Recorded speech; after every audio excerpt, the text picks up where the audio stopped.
let's move on to a draft. So with Christmas around the corner, as in a couple days, you're likely wrapping up Christmas time, right? Me and Terrence talked last week about one thing that we needed to do that we haven't done. And I did watch the Christmas movie with the kids, so that was pretty cool. And I don't know if he's went and done all of his stuff. So, but we will hear from him hopefully in the comments, should he be listening. So you may be on crunch time, right? This releases a Wednesday. Christmas is on a Sunday. You got 3-4 days left. Christmas is about doing stuff with friends, family, and things like that, right? You talked to Heavily about what you guys did for Christmas as a tradition thing, right? And a lot of things with family. So we are going to draft our top 5 Christmas activities for 2022. Tony, I assume that you want the turn.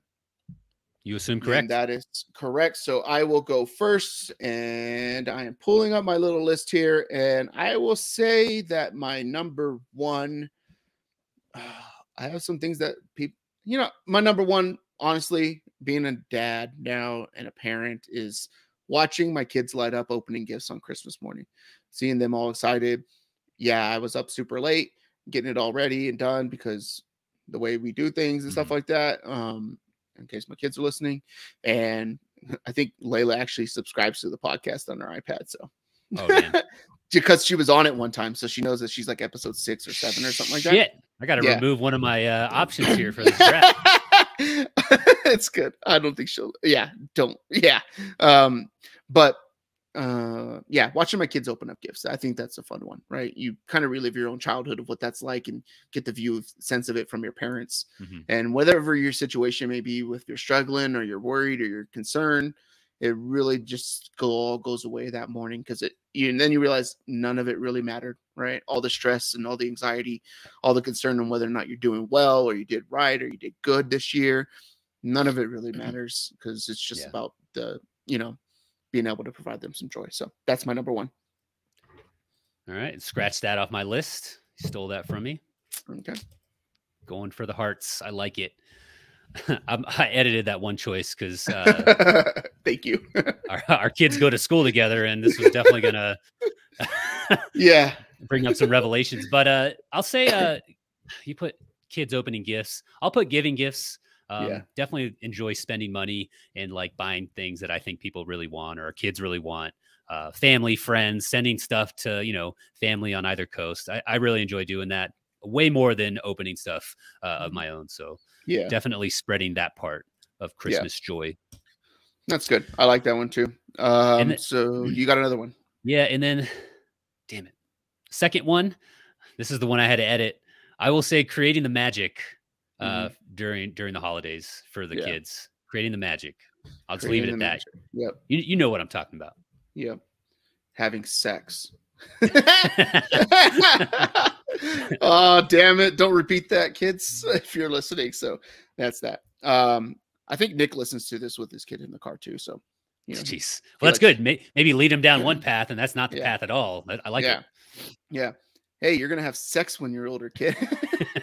Create the Christmas magic. If a kid's listening to this, they're going to remember that for the rest of their life, right? And then they're going to have be all pumped Christmas Eve, and it's 3 a.m. They're with their old lady, and they're like, you know what? It's stressful. Let's just get one in for the old time's sake, right? Yep. Celebrate Jesus' birth by acting how he was not conceived. So there's that. We're going to be responsible for dozens of children that were not planned. All right. I'll go. My number 2 is putting up the Christmas tree. That's a good one for me. I just always enjoy it. We always had a tradition thing. So my grandma made a little mini stocking for me when I was born, and she did it for my kids too. And that's our tree topper. So we never had a star or anything like that. So it's we go out, we'd buy a tree, right? You put it on top of the van or whatever. You drive it home, and it's way too big, doesn't fit. But your dad's gonna figure out how to saw the bottom off enough or whatever to make it fit. And then we wouldn't be allowed to put on lights or anything else or do anything else until that one little stocking was up. So putting up the tree is always a monumental thing in the house. It kind of signifies the Christmas season's coming. So my number 3, I think I'm going to go. I don't think you're going to have this, right? But those tins of buttered Danish cookies? Oh, heavens, right? Yes. just smashing an entire tin of those things. Jesus, I bought man. one. I bought one from, I forget where it was. It was Walmart or Target, but it is like 9 layers deep. It's like, and it's super big, right? It's like, I mean, you can't fit it. A basketball probably fits in it if you sit it in. That's how wide it is too, right? It's like 12 inches wide or whatever like that. It's like 12 inches. Yeah, and about 6 inches high. You gotta watch on YouTube, man. If you're listening to this on the audio. But yeah, just smashing an entire butter Danish cookie tin. Like you sit down, you watch a Christmas movie, and then you and your kids or whatever, you got those out, and you just sit there and go through them. They got all those little cup things and little paper things you got to move because they got another layer and another layer. This one of the guys like, it's got like 6 or 8 layers of cookies in there or whatever. Yeah. So I don't even know if they're different flavors. Like maybe they're seasoned different, but it's just the way they're like printed. Some of them, right? Like they all taste very similar. Yeah, they're so good, man. Like I don't know, that's like a Christmas thing. And then if you're brown or something like that, then your auntie or your grandma can take it and make it a sewing kit or something like that. Oh, so 100%. Later on, you'll think it's cookies and it's just a sewing kit. But yeah, that's my thing. Smashing butter Danish cookies. Oh, so good. They're so good. That's a good one. You got all right. Picks here. So Charlotte loves this movie. She'll watch it like we start decorating right after Halloween, so we'll watch it. She'll watch it like November, December, maybe a few times. But like I like watching this movie on the day of because that's when it's on TNT or TBS. I forget what channel. A Christmas Story. That's the only time I really enjoy watching it. Charlotte might have it on, but I'll leave the room. I won't really be engaged. But when it's on Christmas Day and everyone else is watching it, even with all the commercials, the Ovaltine commercial, whatever, like I'll sit there and watch the whole damn thing. I love it. It's just like a tradition that I guess I kind of have, but I always look forward to that. I always like that movie because every time I see Ovaltine in a store, I'm just like, drink more Ovaltine, right? And you remember those commercials that are like, more Ovaltine, please, right? And then now I see them and I'm like, that was a freaking rip. He's so excited to go figure out that puzzle. And then second choice here, putting together the toys or the gifts that like my kids got that we bought them or like the family spoiled them with. Like I love doing that and just kind of watching them play with whatever the new toy is like throughout the day. Cause that's all we do. Like we got the TV on, we're watching Christmas movies. We got a dinner in there and then the kids are just playing with toys all day. Yeah. That's pretty cool. I've never had to put together a dollhouse or anything like that. Like some people. Those things are so damn big. Yeah, that was a big one. Dude, that thing, my daughter's had that for a year. She's 5.5-ish or whatever like that. And my other daughter's 9. It is as tall as my 9-year-old who comes up to like the top of my chest, bottom of my shoulders. Your sister or something bought that, right? It was sent to my house. Like that thing's massive. It was like a 5-foot box by like 2 foot by 2 foot. It was massive. Yeah. Yeah. It was crazy. And then, that was something else. So fuck that. That thing took me like 8 hours to put together. It was crazy. So, you borrowed all kinds of power tools from me too. I don't know what the saw was for, but it's funny because Layla hates it because it takes up so much space in their toy room. So she's like, Dad, we can just get her the smaller Barbie dream house and then we could sell this thing and get it out of here so we have more room.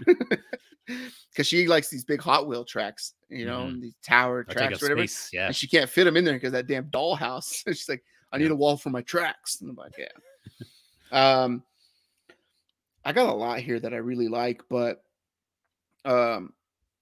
one thing I've always kind of liked, and I haven't done it in a while, and I didn't do it this year either, but is putting up the Christmas lights on the house. So I actually enjoy putting up the Christmas lights on the house. And I think it's just a sense of like completion or achieving something, right? And like trying to come up with a vision of what the house is going to look like, right? I'm like I like the white little circle bulbs or whatever, and I got to make sure they stick out perfectly so they look like you're watching like Fred Claus when he goes to the North Pole, hits every little side thing. I did it in Virginia, climbed all the way to the second story of the house, and it's like kind of like 2.5 stories, and I was all up there and all this kind of stuff. I'm afraid of like falling off the roof and stuff like that. So it's terrifying. Yeah, especially from a 2-story house. I think if I buy a house, it'd be 1 story, maybe with a basement or something like that. But putting up the Christmas lights, I actually enjoy, and then getting your Clark Griswold moment. Hey, come outside or whatever, and you plug it in and it lights up and everybody's happy. And then there's like, all right, going inside, it's cold, right? Something like that. So, And it's like, oh, I just spent Luckily for us, you've seen our lights. Like Charlotte likes the old school, like just the colored ones. Look like they're from those like ones the are 80s. cool. So The they go up C9 super bulb, quick. the Yeah, C9 bulb. Yeah, those there you ones, go. awesome. Yeah. Like I can put those things up in like 30 minutes. It's awesome. Super easy. Don't have to climb up. Because to get like on the very top of ours, you have to put a ladder on the roof. Yeah. That's terrifying. I'm not doing that ever. It's scary. So. Yeah. And then my last one, I actually like doing this, and I did it Monday. What's today? Tuesday? Yeah. So yesterday. Yep. Right. Yep. Colorado Springs has a bunch of little like soup kitchens and stuff like that, right? So one thing I really like doing during the holiday season, I'm looking forward to doing it with my kids. I'm waiting for my youngest one just to get a little bit older, so she's not like, "What are we doing?" and bored or whatever, right? And she can grasp the concept a little bit better. But is volunteering. So I don't know what it is about the holidays time. It's just like I feel like I need to give back to whatever, or help out with something. And I remember the first time I really did something during the holiday season, we were down in New Mexico, and they do a big Toys for Tots thing, and the community center is massive. It's like the size of like a gym and a half. And it's just like the whole community. And it's a small town, like a 3-4 mile town. Right. And it's just covered in toys or whatever like that. And you get to see all these like kids who, their parents aren't in a position to give them what they believe they need to have or anything like that. So it's a chance for them to go get something and pick out stuff, and they leave with a big old thing of toys, and they're all so happy and stuff like that. Right.